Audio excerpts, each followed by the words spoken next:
Now it's time for today's perspective, and it was just last week that the UN said that Bangladesh's Awawi League government that fell last August and saw its Prime Minister Sheikh Hasina toppled and flee to India was responsible for systematic attacks and the killings of protesters as it tried to hang on to power. The UN even warned that the abuses could amount to crimes against humanity, with up to 1,400 people killed. Well, since it fell, Bangladesh is now being run by interim leader Mohammed Yunus, who welcomed the report, saying he wants to transform Bangladesh into a country in which all its people can live in security and dignity. Well, one man who's followed the situation from afar is an exiled Bangladeshi blogger and activist who's based here in France. My guest today is Pinaki Bhattacharya. His YouTube channel has over 3 million followers, and he himself widely credited as being part of Bangladesh's revolution. He's also author of a new book, Fulk Umari. We'll talk about that in just a moment. But first of all, thanks very much for coming and talking to us on the programme. Just remind us, first of all, why the student protest broke out. What drove them, if you like, last year?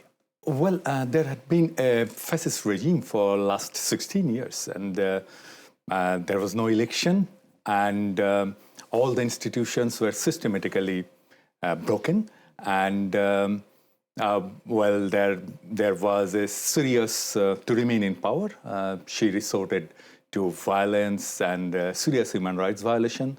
And there had been more than several thousands of people who were killed extrajudicially, and there had been secret prisons.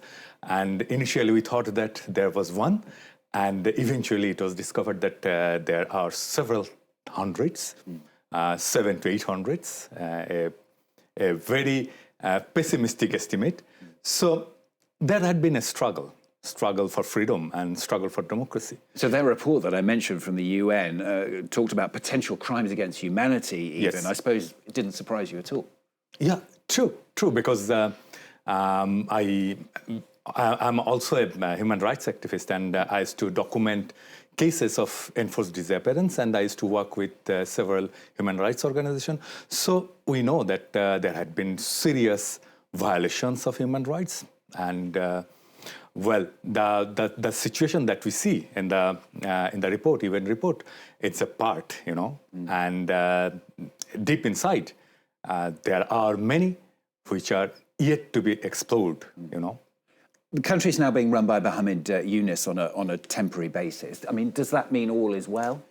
Well, there are challenges, of course. There are challenges, and what I said, that during the last 16 years, all the institutes, state institutes, were systematically destroyed, be it judiciary, election commission, administration, police, even army. So there are challenges, Everywhere they put their people, and their people means they had their party as well, but they tried to incorporate their people within the administration, within the police, within the army. So, it's a very serious kind of collusion, and the state was not functioning, actually. So what's needed now? Elections, presumably? Pardon? What is needed now? Elections, presumably, well, in a slightly longer term. The first thing, it was a fascism. Textbook example of fascism. So what is needed first? And you had that idea, you fought against fascism, and the first thing you did is restructuring, that restructuring the state and try to build the state machineries and state institution, then go for a new election. So what I believe that, that the constitution that was in place failed to protect the nation from this fascist ruler. So that constitution has to be changed first. And, we say that the revolutionaries say that it's a second republic. So we have to create that second republic before going to election. Let's talk about you as well. I mean, okay. Your YouTube channel. Tell us about it and what you do and how you do it. Well, I was a writer, and I used to write in blogs, and then I shifted my focus to Facebook. But, since 2010, I was active in Facebook, and I started gradually writing on several social issues, human rights issues. But, Facebook has got some limitations, and they have very strict content restriction, and it's extremely difficult to continue an activism that we do. on this platform. I used to face frequent bans and removal of my contents. And we had been fighting a fascist regime, and the images that I share, that I want to share, sometimes they say that it violates the community guidelines, and it has been removed. So what I discovered that probably this is not the right place to continue this activism. So then I shifted to YouTube, and it became the primary platform for communication for my message and my activism. And I mentioned it, 3 million viewers. I mean, more than huge, 3 million, yes. Well, what about your critics? I mean, there are critics, aren't there, who say it's very populist, it's a bit over the top. The thing is that, the personality that I project on YouTube, it's a bit different than what I am really. So it's a created personality. So since I'm a writer, I am a storyteller. I tell stories in my YouTube channel. The stories that should evoke some emotion, and I provide some purpose.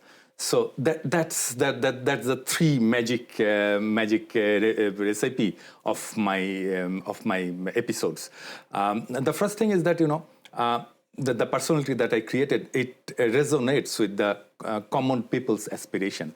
I use a very strong provincial accent, which people can connect very easily. And I do have a target audience. I do activism for the poor people.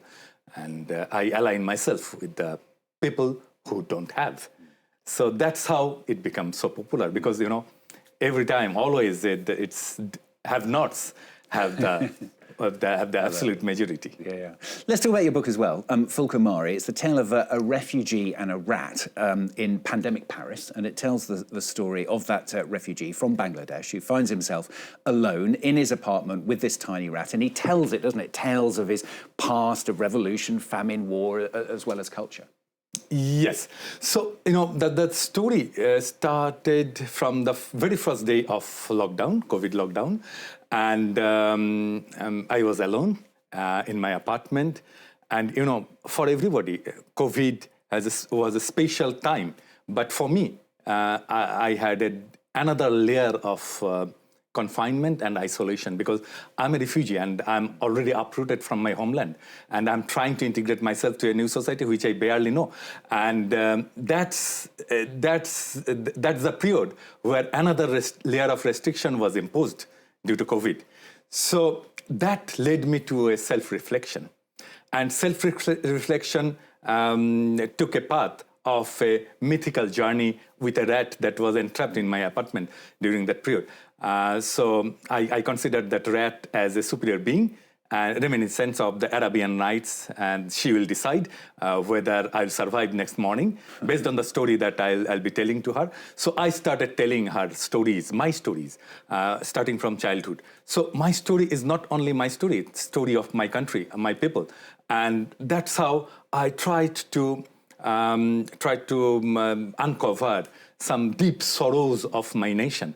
I believe that, unless we have a deep sorrow that resonates everyone's aspiration, we don't challenge the way we live. So I tried to uncover the deep sorrow through this journey with this rat during this COVID period. So that was the primary objective of my book. And everyone said that, while reading this book, they sensed the deep melancholy, that melancholy is universal, that could connect with every people.